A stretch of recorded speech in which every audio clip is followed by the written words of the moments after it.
That was my constant battle. And I would ask myself, how can I change my research so that it could be more publishable? And so every time I would say, I can't do that. I don't want to do that. I want to actually ask these questions in these ways. And so I tried, and I would try to persist on it.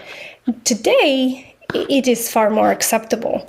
And I'm very, very happy for that. I feel like I'm thriving today in a way that I was not, a few years ago.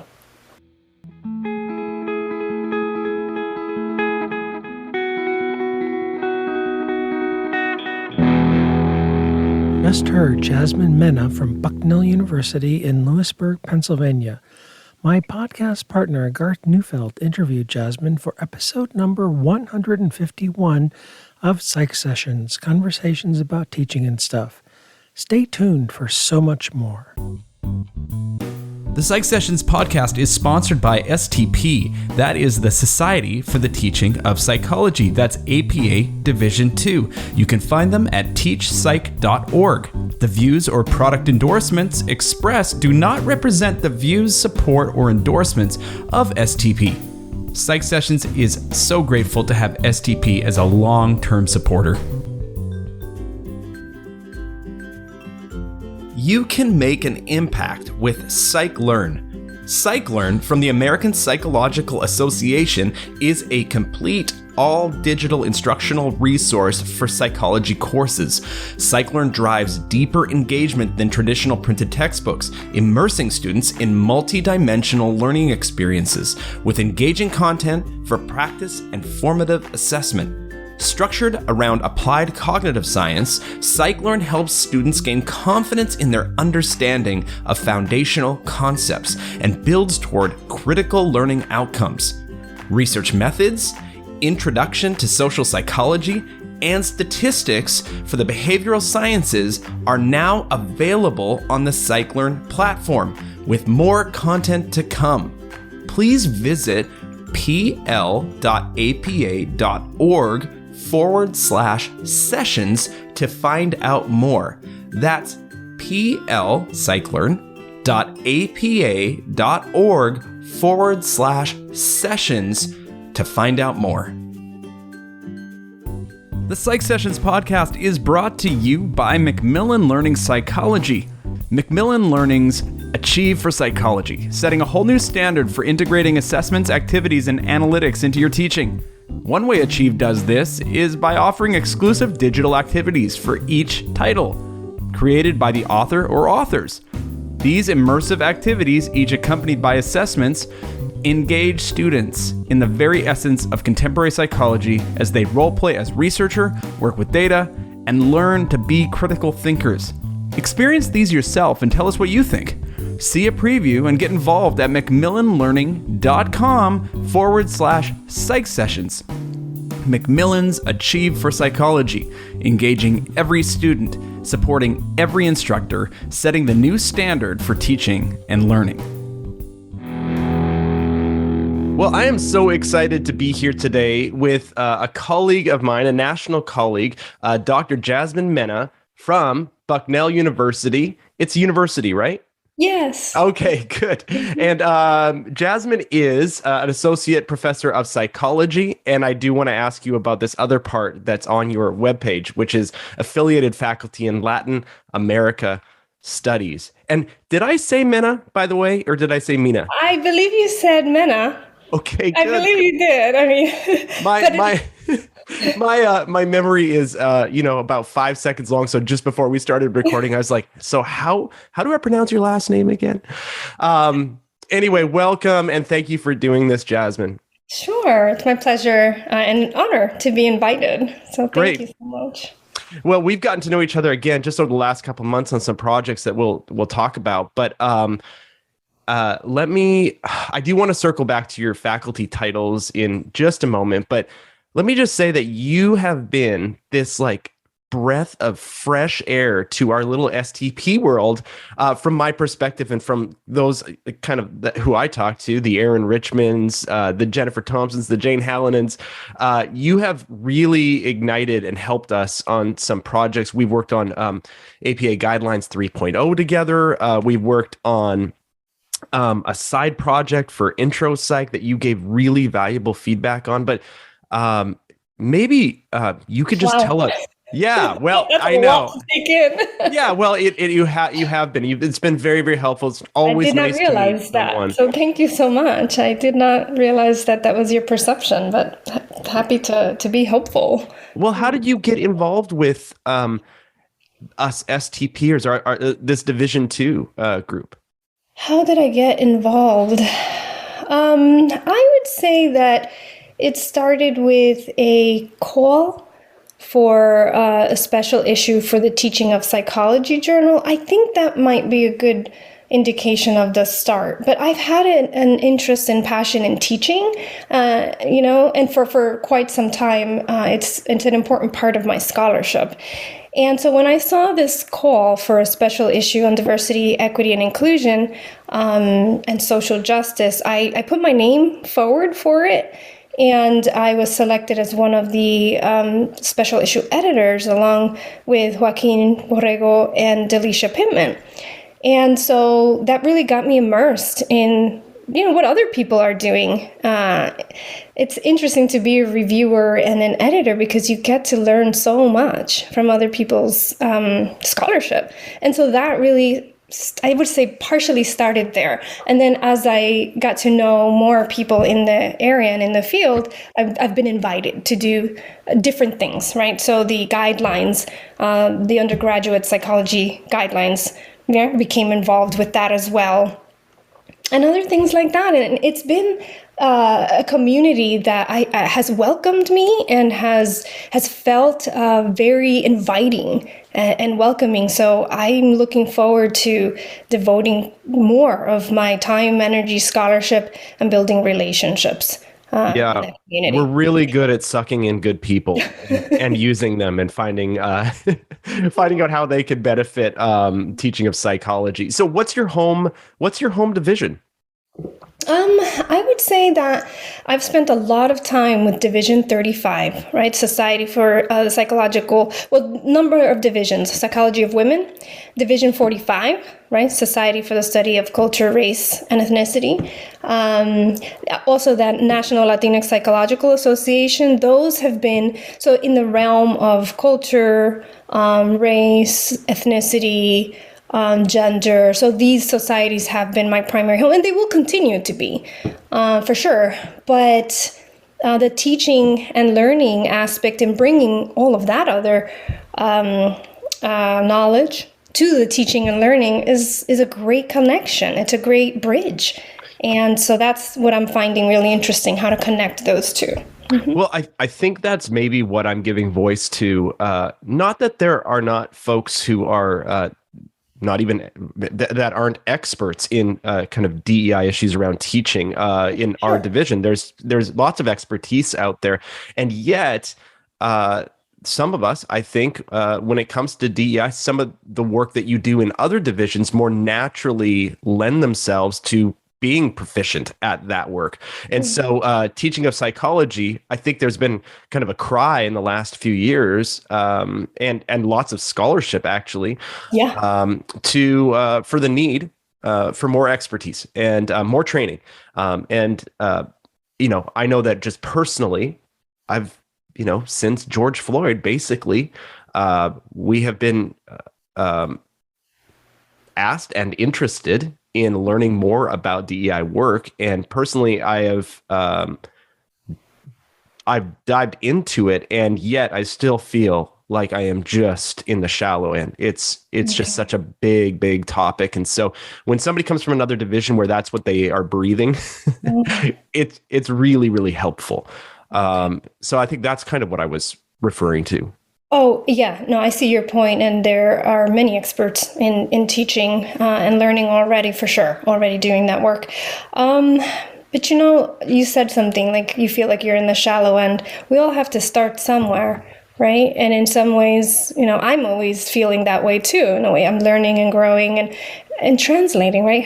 Trying to figure out how do you translate the learning and understanding and the knowledge in the culture, race, ethnicity, social group differences and similarities camp to teaching, right? So that's all, we're always trying to figure that out. So it's exciting. Yeah. You and I had this task that our fearless leader, Jane Hallinan, gave us for 3.0 recently, which was to take feedback from people who were, I think they're giving feedback on goal 3, right? But a lot of it was feedback on the document in general, just related to DEI issues. What did you sense? What was the kind of feedback that we got about that document? Because it's a really important one for guiding and shaping undergraduate curriculum for psychology.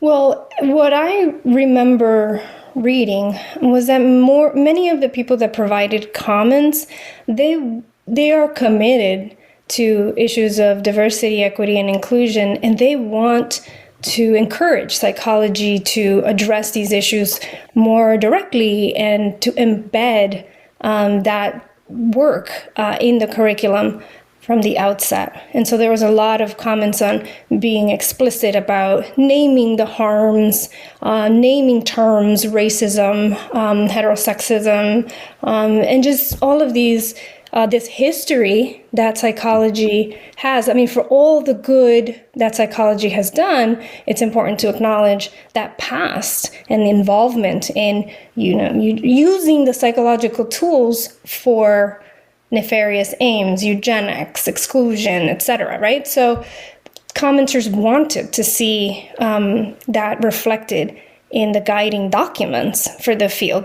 There were a handful of comments, there were fewer, but there were still a handful of comments that worry that if we take that turn, if we are too forceful with language that leans towards what some might call progressive, and I have my doubts about that. I mean, what's progressive about inclusion? I don't know. It's just the right thing, I think, to do. Nevertheless, they worry that psychology could be misinterpreted as a field whose central purpose is social justice, not science. And so that was a bit of a concern there. But, what can I say? When is science or any form of knowledge that we might generate neutral and not impacted by the power dynamics of the time? And so it's hard and sometimes feels, and it felt as we were doing that project, somewhat like you're going to disappoint somebody. Yeah. And so you have to decide, what are you willing to live with? I don't know what you think. Well, no, I think that's exactly how I saw it. You and I, it allowed you and I to have some really interesting conversations about that, just that idea of what lane is psychological science in, and when will we know that it is kind of overstepping or overreaching? You helped me out with a lot of that. I think we talked about it in terms of judgments, and that we might have this ideal this ideal stance or belief that psychology is neutral. If it isn't, which it's not, which side do we want to err on here? And I think that was a really important moment for me. It's aspirational to think that psychological science is completely neutral, and yet it's likely not. Right. And so I love to think about things in the aiming for critical consciousness. I mean, our tools are limited, and that's okay. So just aiming for being aware that the choices we make could have been influenced by things like our positionality, right? How much power and privilege we have, prior experiences, all sorts of factors come into play, resources that are available to us, etc. And so if we are just aware of the influences, we can then make careful interpretations of what the work means, right? And so I'm not suggesting we throw it out, but I am suggesting that we understand the limits of what what we can say with the work that we have, and to understand that there's so much more that we might not understand yet, and that's okay. And so just developing an awareness and critical consciousness is, I think, a step in the right direction, as opposed to saying, no, this is the way, if you follow these steps or these processes, you have a strong study, end of conversation. No. I mean, even the questions you think are worthy questions are themselves influenced by one's positionality and experiences and ideas of what constitutes a good question to ask. So from the beginning to end. Yeah. So one of the things that we have to do with a document like that, when you're getting feedback nationally, is you have to take everything really seriously. And so every idea, every piece of feedback has merit. There are some complicated things, like if 3.0 does what some people deem as overstepping into this kind of area of social justice, if it does that in certain states, that really impacts how adoptable the guidelines are for certain institutions, right? And so there are some very, very real concerns. But, getting back to this, honestly, taking that feedback in and starting from a point where this has merit. Like, we cannot politicize this when we are reading this feedback from our national colleagues. Starting from that position of this has merit, we have to look at it, and this is the review process. Is you're basically giving an answer to reviewers as to why you did or did not make those changes based on their review, which I think is such a great practice. It caused us to really scrutinize the position that the group had come to on these issues, and double down basically on that position. Here's my question. When you're honestly looking at these things through such kind of an open lens, things can get pretty awkward pretty quickly, I think. Even in the conversations among group members, I think you need a lot of trust in order to have those honest conversations. But for you, you've probably been in a lot of awkward conversations related to these issues. Can you tell us just a little bit about that? Because you seem to be really chill. Oh, I am not. I am not. Those who know me well could say to you, I can be quite intense, and I can be really, because I'm really energetic, enthusiastic, curious. But then, as you can imagine, the other side of that intense could mean feeling my feelings very deeply and feeling angry, feeling frustrated, right? So I'm aware of that, and I've had a lot of time and experience to deal with it in different situations. So what I do, and what I did with our work together, is that I agree with you. I took every comment extremely seriously, and I imagined that, this is a person that I care about and respect, and that I want to have a productive conversation with them. I do understand that I have my compass. I have my sense of right and wrong. At the same time, I could change my mind with new information, and I have at times. So I imagine this person as a serious person that is not trying to undermine or hurt or disrespect. And so I would do that. And when I feel myself feeling appalled at the prospect that things like equity is an unreasonable word, or that racism should not be made explicit, or things like that, that's very hard for me. Extremely hard for me and many people to hear, and because you've lived it. And so then, so I have to walk away. So what I do is I walk away, and I did with our document, put it away, come back to it later. Put it away, come back to it later. Until I think I can formulate some comments, questions, thoughts that reflect their core concerns as I can interpret them based on short comments, but the core concerns. And the other thing that I do is I think about all of those experts before me, all of those people who have been working on explaining, describing, evaluating analyzing all of these issues. This isn't simply my opinion here. So when I'm responding to a comment, I am using the collection of works that inform me that inequity is actually hurtful. Inequity is actually not going to lead to psychological health and wellness, etc. So all of these things need to be, so the responses are contextualized by the body of knowledge that we have access to, that is available. And so to me, that helps me formulate my thoughts while keeping my emotions informative, but in check. Yeah. That's so important to remember.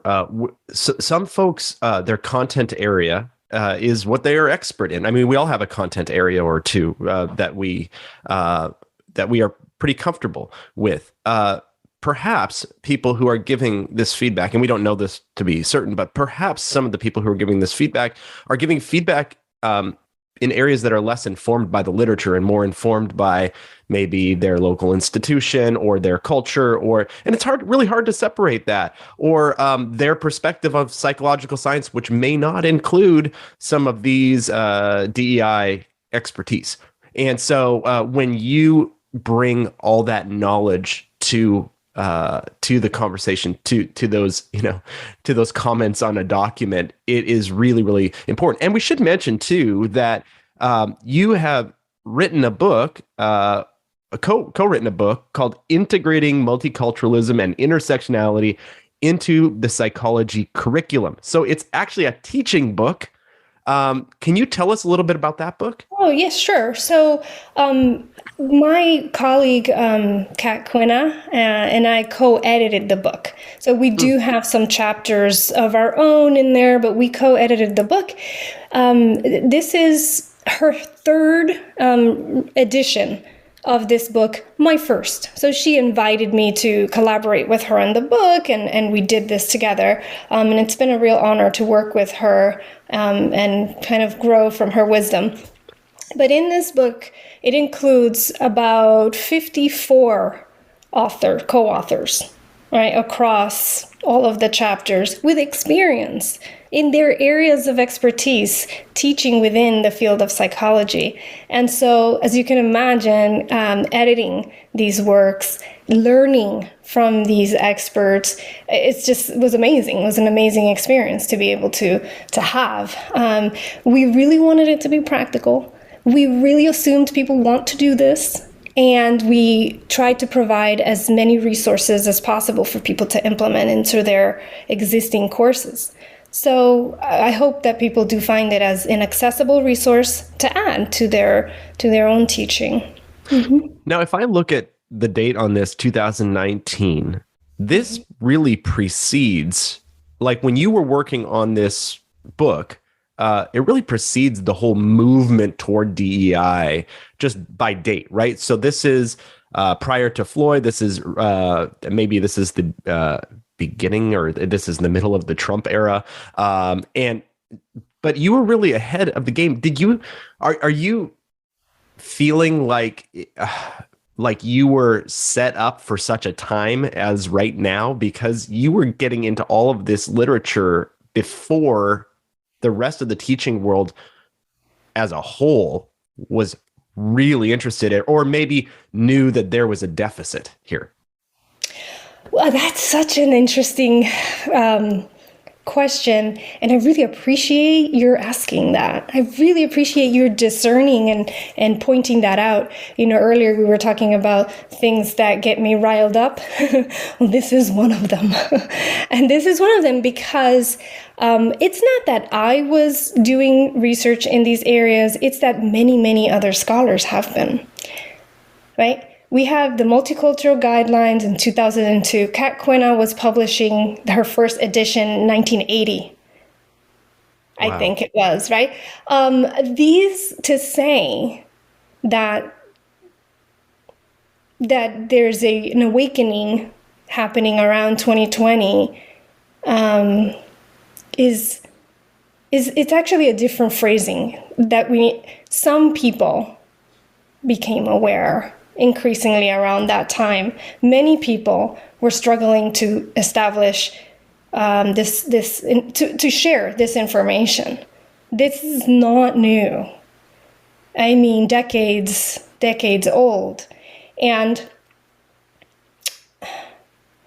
I feel like I was struggling to make my work mean something in psychology for many, many years. And until like 2020, 2019, I don't know if I would still be in academia. I didn't really find that I had a place that really wanted to see more of this work and really value it. So I'm happy. I'm happy about these events and occurrences and this increased awareness. But it is important for me to highlight that the scholars that came before me, long before, were trying to say, hey, this is where we need to go. This is what we need to do.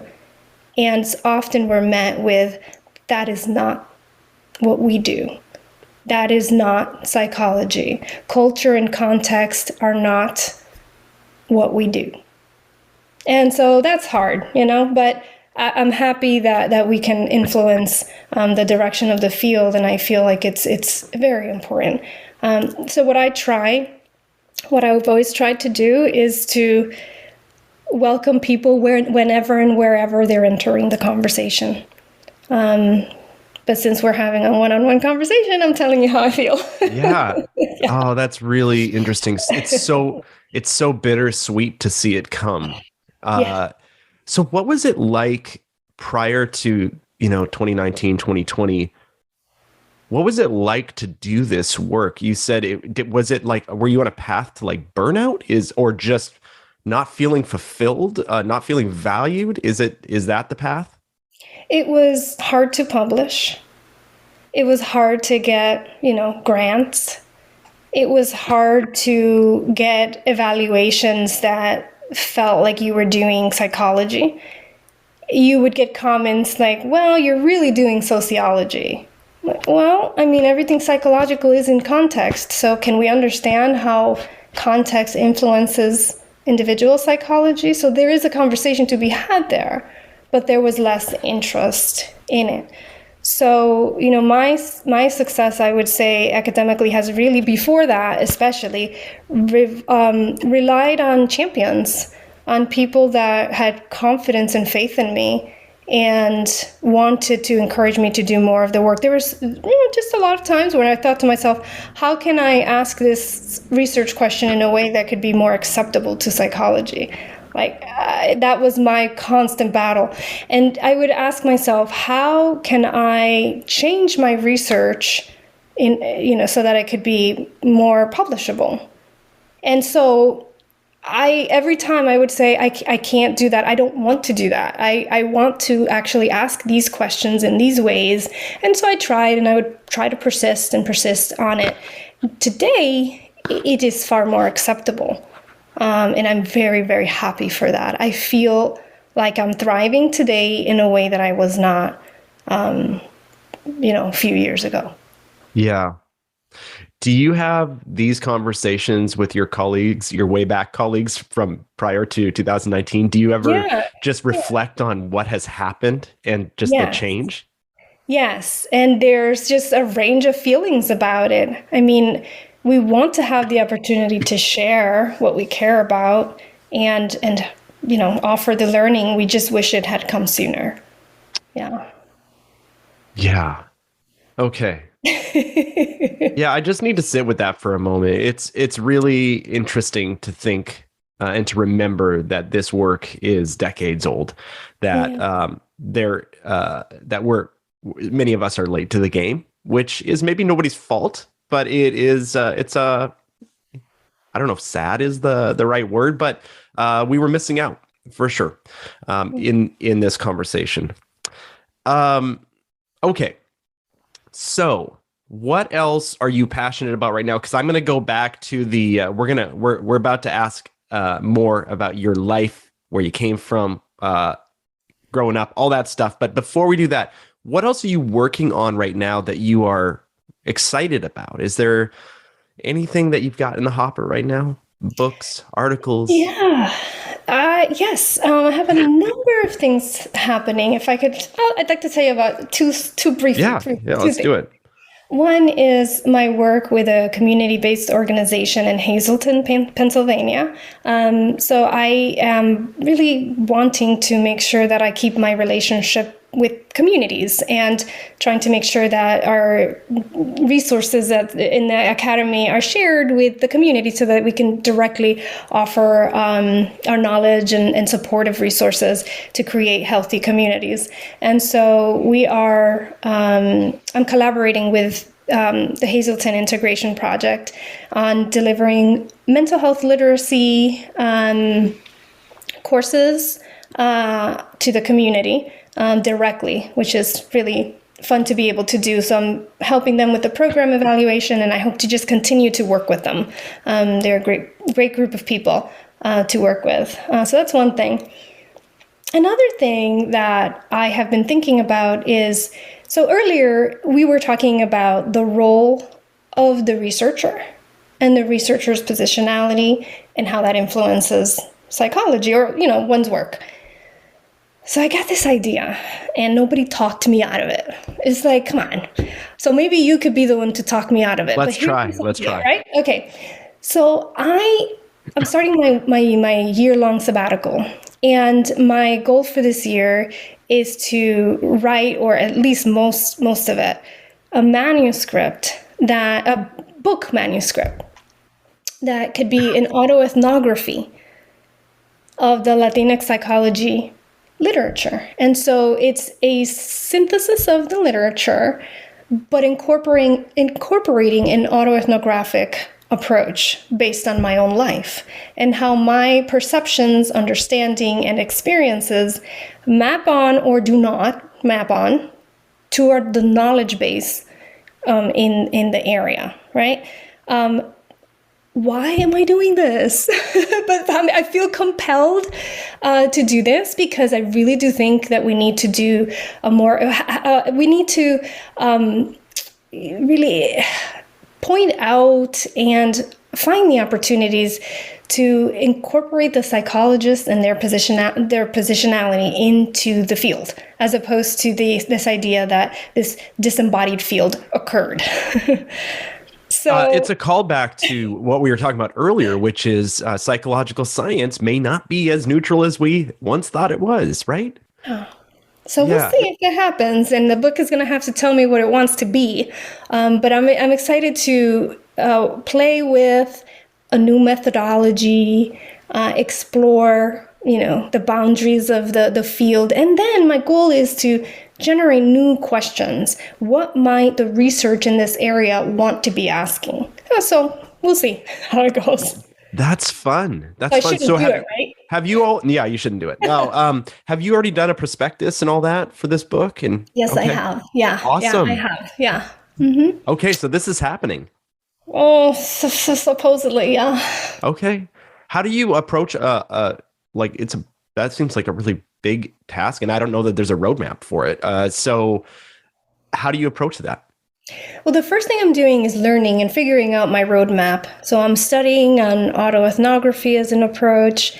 I am reviewing the literature and to identify key areas. And so I do have an index, if you will, a table of contents about the key areas that I might want to include in there. And so I'll have to synthesize the literature. And because I've been publishing in the literature, I am pretty well aware of the literature. So I should be able to create a synthesis and then ask what is missing from this literature, what questions haven't been asked, and all of that. So we'll see. Can you give me one area? I think you just talked about areas or the values or whatever. One thing that you've already identified, it's going to be a part of the book, something that you're seeing in the literature that intersects with your own life? Absolutely. So I would say the area of race and ethnicity. For example, the literature on race and ethnicity will include, I feel that Latinos are a really interesting group, right? Because a lot of Latinx people do not identify racially, but society racializes them.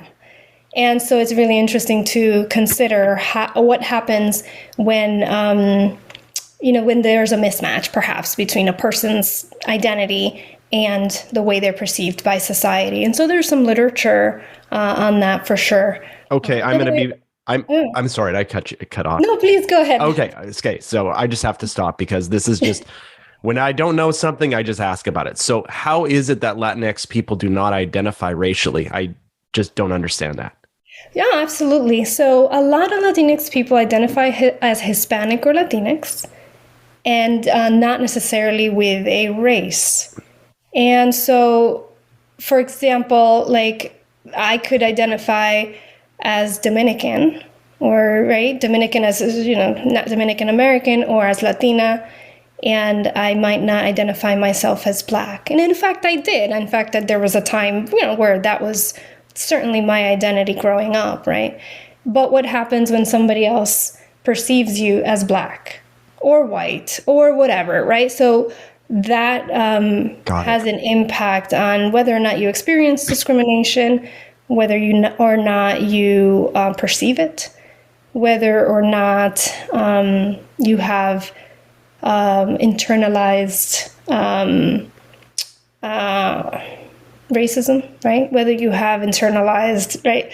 Whether you're in a position of privilege in that regard, skin tone privilege, and it can influence many things. And I don't think anybody should identify in any way they don't feel comfortable doing so. So I'm not suggesting that Latinos should identify with a race, but more so I'm interested in how it is that they come to identify in whichever way that they do, and what are the consequences of that. I mean, one for just as an example of paper that I published with a colleague and two students, actually undergraduate students, we looked at the psychological well-being, self-reported psychological distress of just a Latinx sample, and just the individuals that identified as Black and those that identified as white. And they were all clicked on Latinx, but individuals who identified as Black reported greater psychological distress than those that identified as white. So I find interesting to think about, how that comes to be. That's fascinating. Thank you for that. And of course, your story intersects in that conversation, and that's what you'll be reflecting on as well, right? Yes. And we've been trained to shy away from that, from including your personal self into work, and that's been seen as not so positive or favorable. And so in a way, it's my challenging that. Yeah. Well, this sounds fascinating, so I can't talk you out of it. I'm sorry. Oh, okay. Shucks. Yeah. So your background then is clinical counseling? Clinical, yes. Clinical, okay. As a clinical psychologist. And are you practicing, or have you practiced in the past, or did you go right into academia?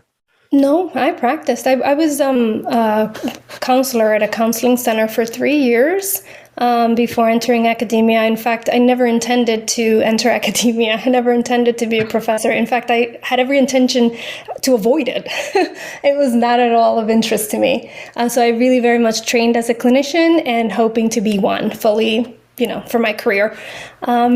And I very much enjoyed practicing. I also provided clinical supervision outside of the counseling center. So for people who were receiving psychotherapy services at a community health center and at a free clinic as well. So I provided clinical supervision for grad doctoral students there. And so that was what I was happy doing. So I'm going to guess you're going to ask me what happened.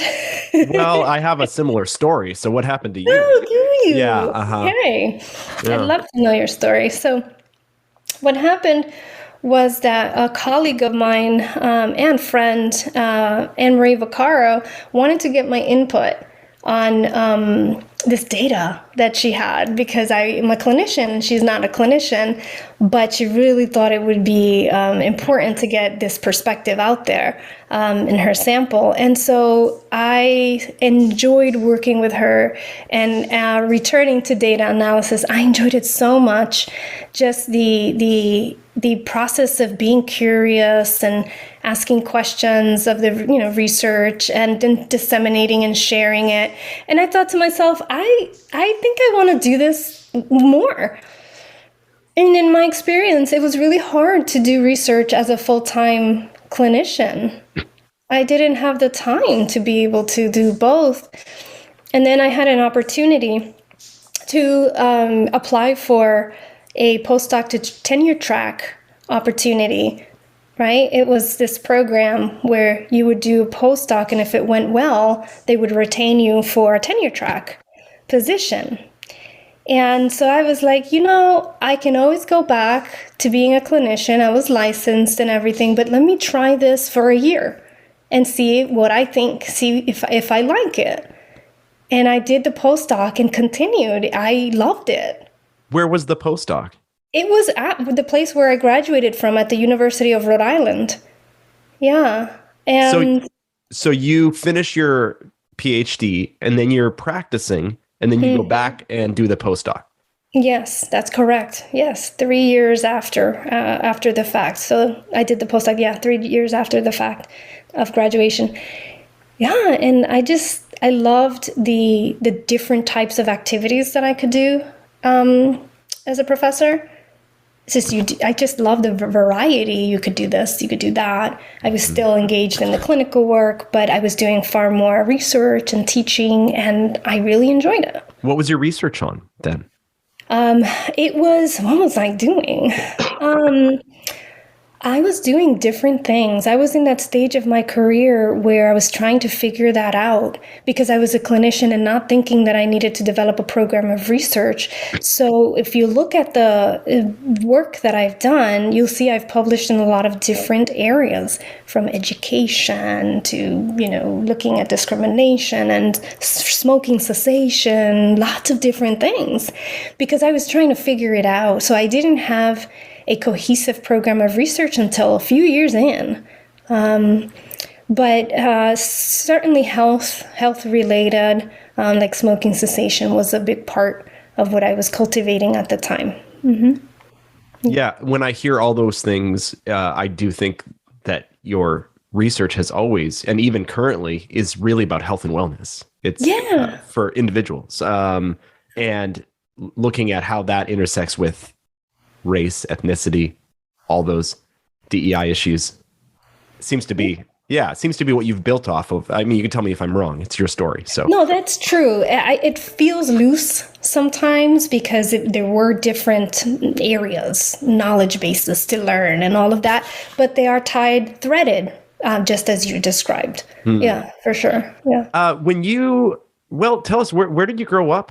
And we'll start there. Yeah, sure. I was born in New York. I lived in New York with my family for a number of years, but then my family, in this pattern of circular migration, wanted to return to the Dominican Republic and reestablish themselves there. So we moved back to the Dominican Republic. Well, it was the first time for me, but moved to the Dominican Republic when I was, I think, about eight. And lived there and went to school there for a year.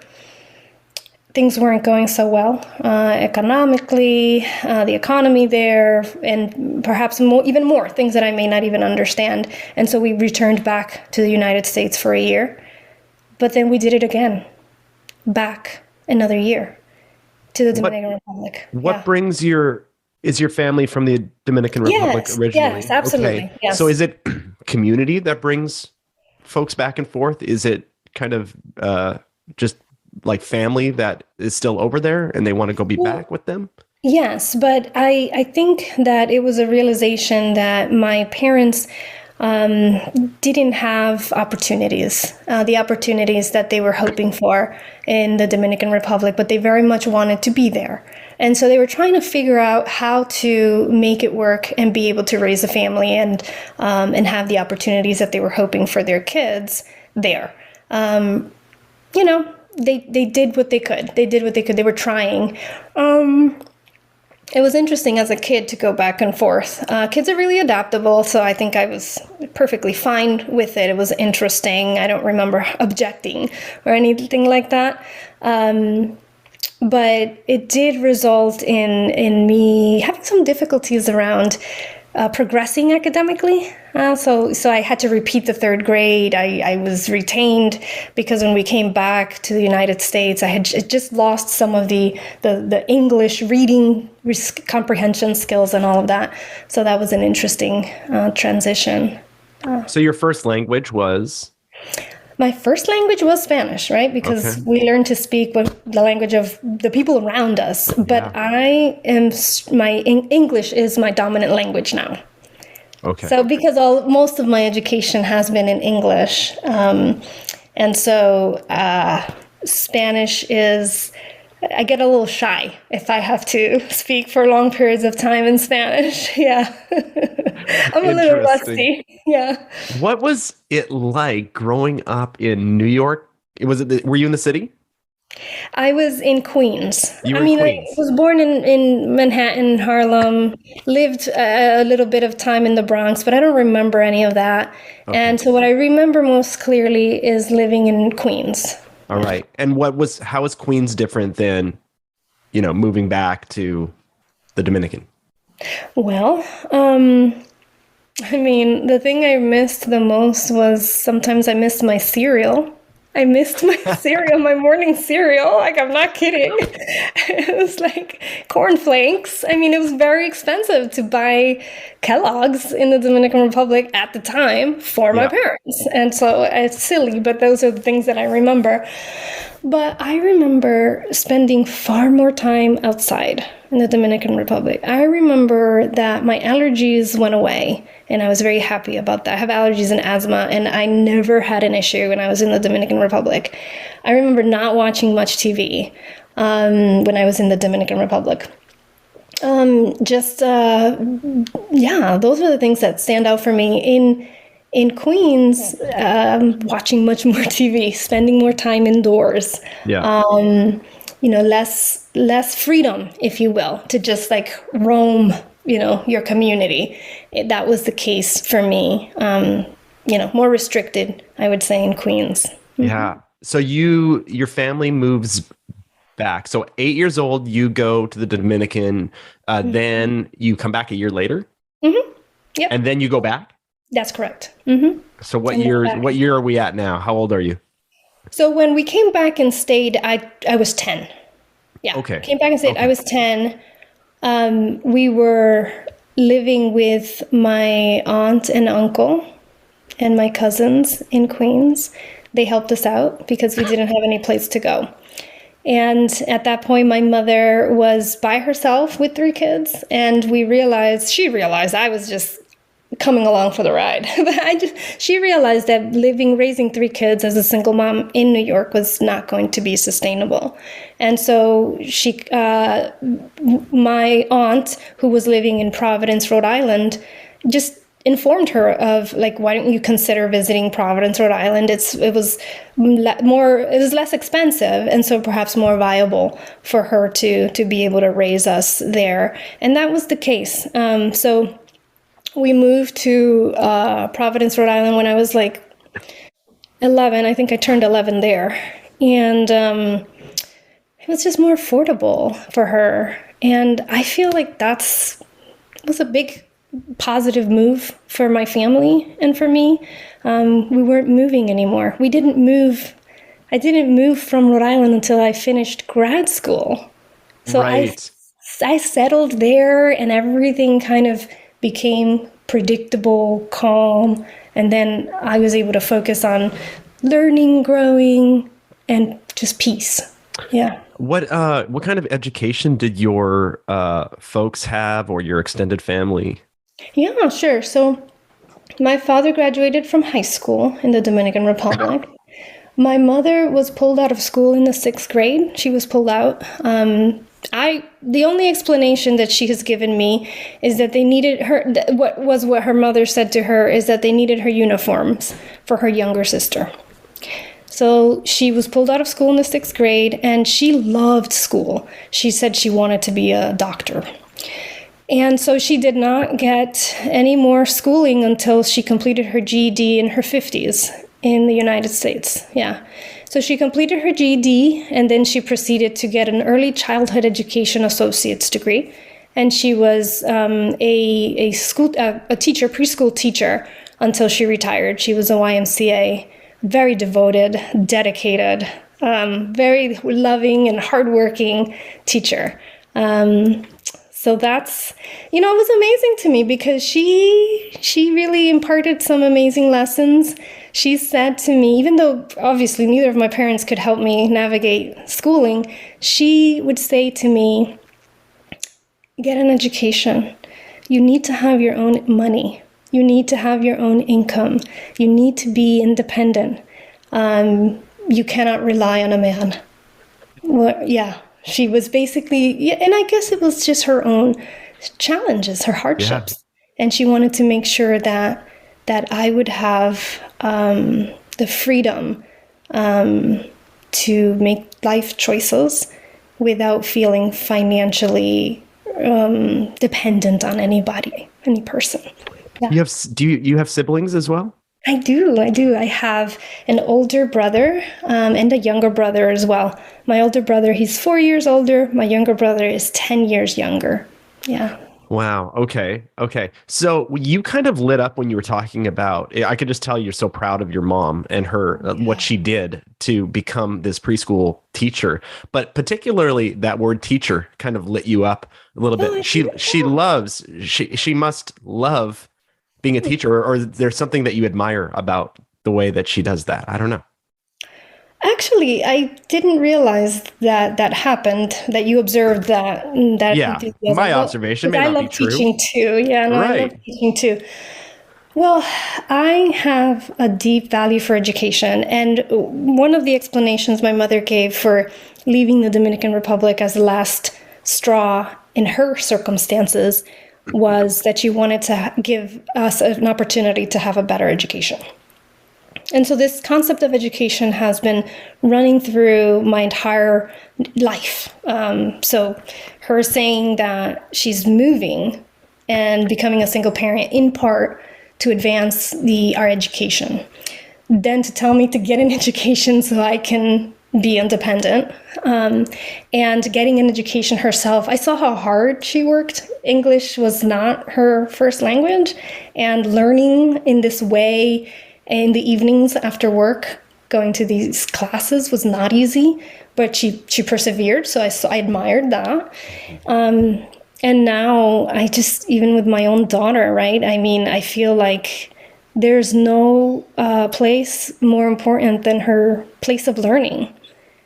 So as you can imagine, the pandemic really shook that, yeah. Right? And to me, that's the greatest harm to do to a child, is not to give them a chance to be curious and learn. So yeah, teaching and learning is at the core of my narrative. So thank you for pointing that out so clearly. Of course. Well, and this makes me wonder, when you're held back in 3rd grade, does that have any kind of effect on the way you think about yourself as a student? And maybe not. How did the rest of schooling go for you? Did you find success at it? Were you a good student? Well, it's funny, when that happened in the 3rd grade, that I was retained, I didn't feel any negative emotions about it. I could see the reasons why. I mean, I could see that I was learning in a completely different language for the prior year. And so I made friends quickly and easily and everything. And I think that really, it didn't faze me. I just kind of kept on going with whatever I was asked to do. I didn't internalize any kind of sense of failure as a result. I actually ended up skipping a grade later on. I got this wild idea. Yeah, it was apparently all my doing. I was in a mixed classroom of fifth and sixth graders. It was just a mixed classroom. And I noticed that I was in the reading group for the sixth graders. And so then I proposed to my teacher, well, if I'm doing the work for the sixth graders, then why do I have to do sixth grade?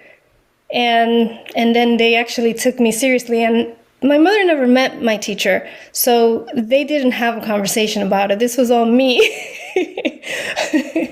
kind of suggesting this.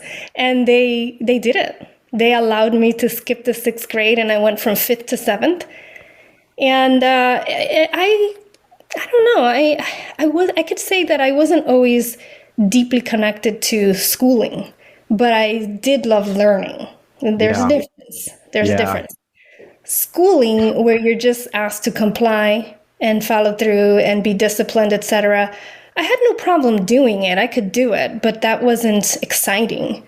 So I did some learning out of class too, because I was a curious kid.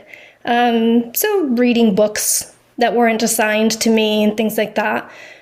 Teachers giving me extra reading. That was a very special thing that sometimes happened. I remember Miss Creta in the 7th grade.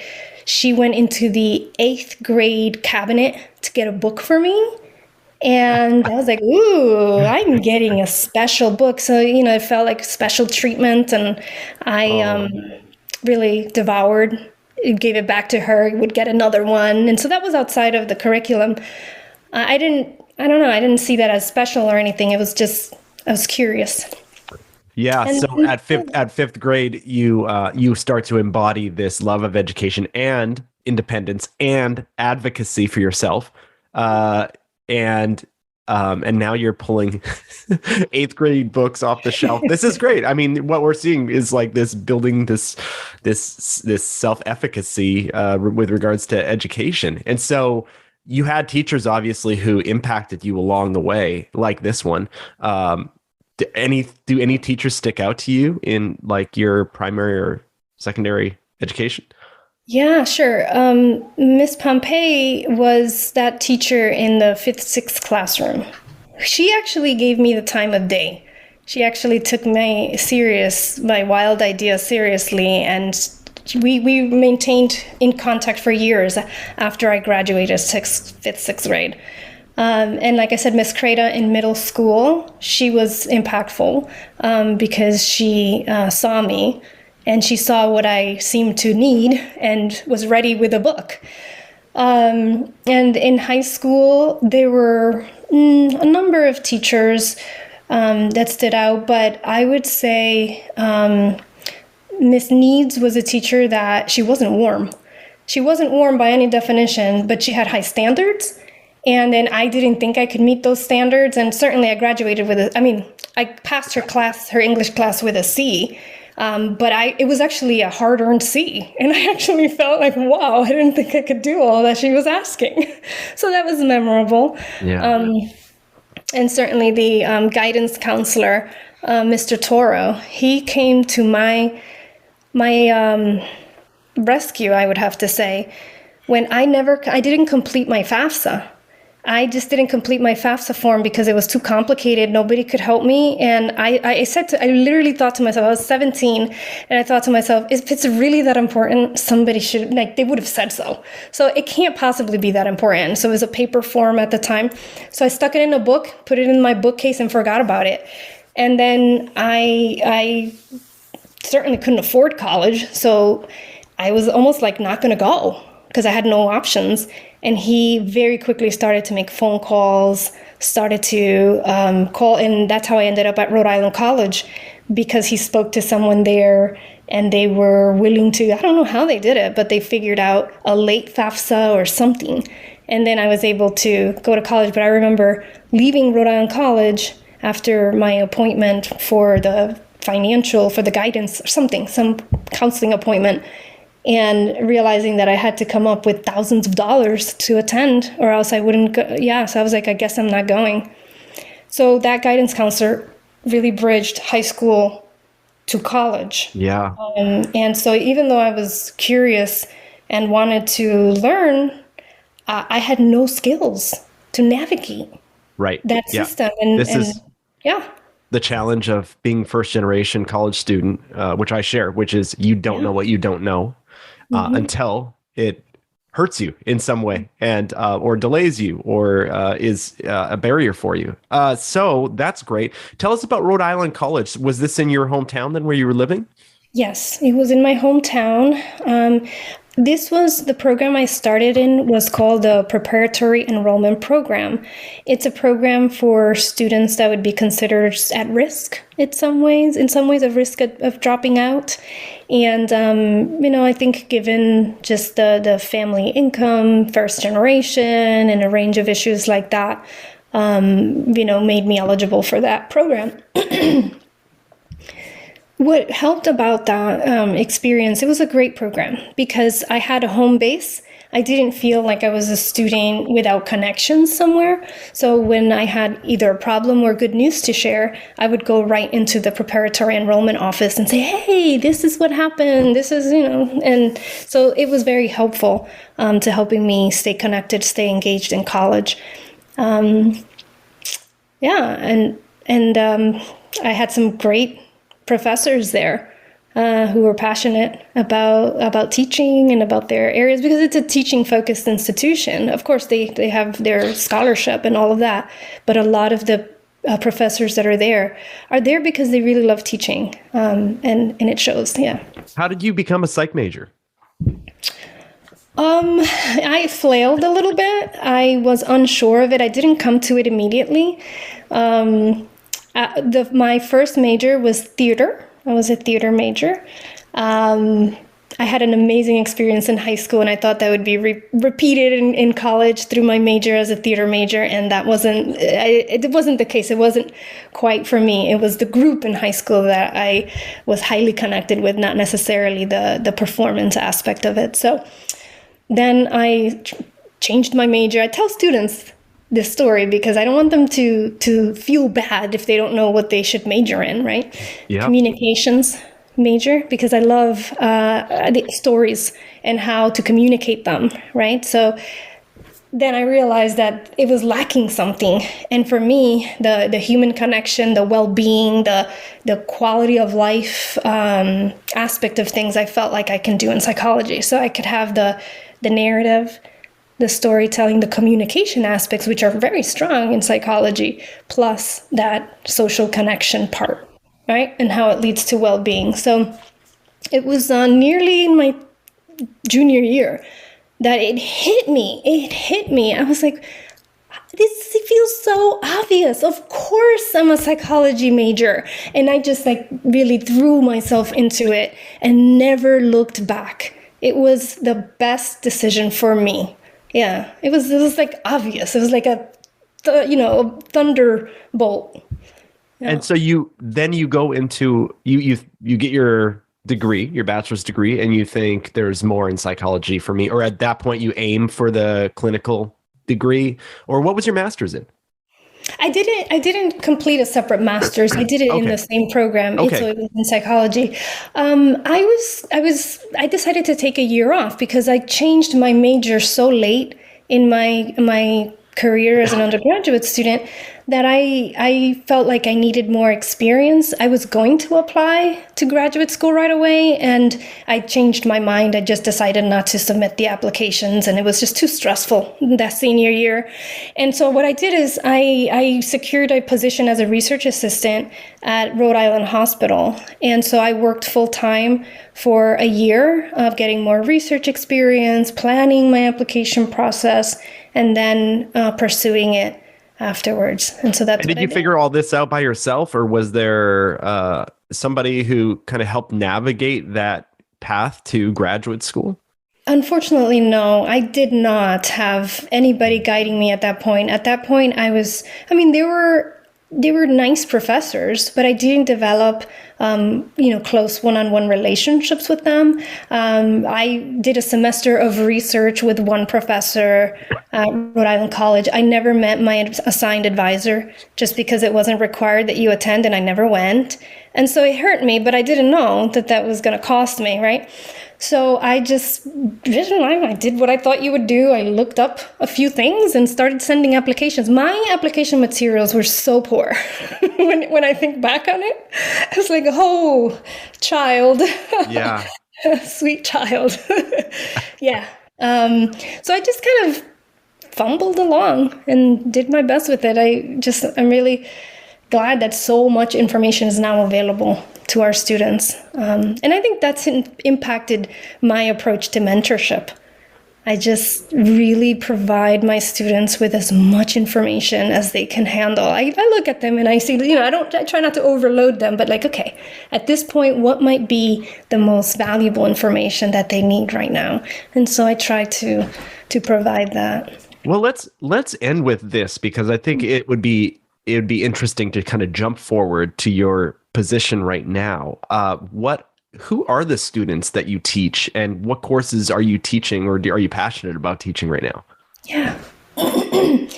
So I am so fortunate in some ways that the courses that I teach are in my areas, really directly in the areas of my scholarship, actually. Well, of course, I teach Intro to Psych, which I love to teach. I teach research methods in multicultural psychology, so that's a pretty unique course. So it's not the general research methods course, but it's in applied kind of advanced research methods. So at that point, this is the second research methods course the students are taking in this specific area. So we get to focus on health disparities type of research, and that's a lot of fun. I teach a critical multicultural psychology course, so again, in my areas. And I teach a seminar in Latinx psychology. So, wow, right. This is like dream job for you. Yeah, seriously. Yeah. Dream teaching load. Absolutely. And I also teach some foundation seminars from time to time. And so like one of them is called Unintended Health Disparities. And that is trying to take a look at a multi-level analysis of where disparities in health come from. So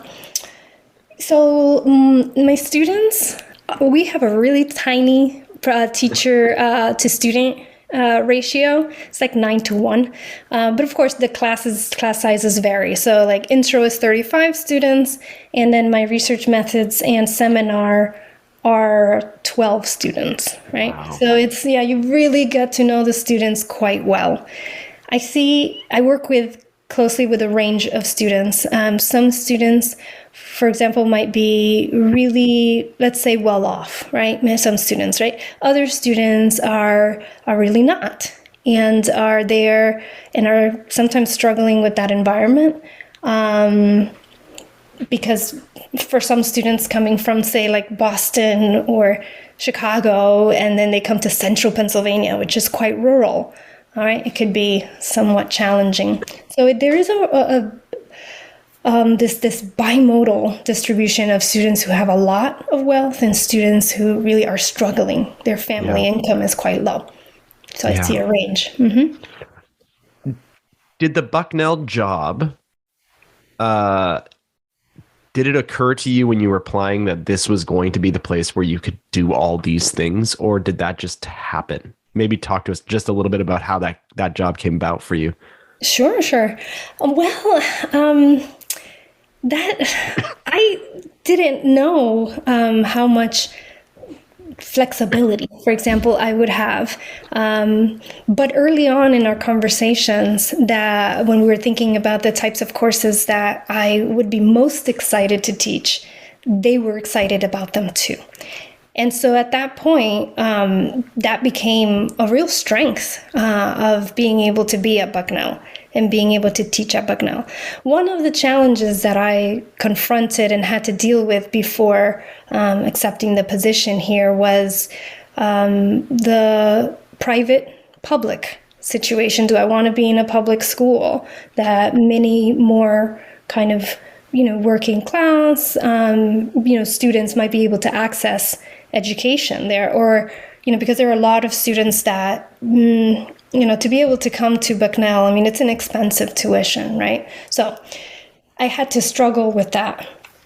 And I ultimately decided that those students also need this, what I can offer, that it isn't just that you can't just have it in one place, that you also need to have it available to students that may have greater access to resources, because they may also be making decisions in the future that could impact those other same students that could be in the other schools, right? So it was a trade-off, I guess, in some ways, and a reflection, definitely some reflection about where can I best offer my whatever I've got to offer. Yeah. It's so interesting to think about that, because now you're having all this impact broadly, nationally, through things like guidelines, through your book, through the speaking engagements that you get invited to, or whatever. When people recognize your expertise, now it overflows into kind of all of undergraduate curriculum, which is really cool. It's a cool ending and beginning to your story. Middle. Okay. Yeah. But I mean, these are the things that are, you made that decision for those students, and now it's like a bit redemptive, isn't it? That now it spills over to like a lot more students. Pretty cool. That's a great point. I hadn't thought about it that way. But that's a good point.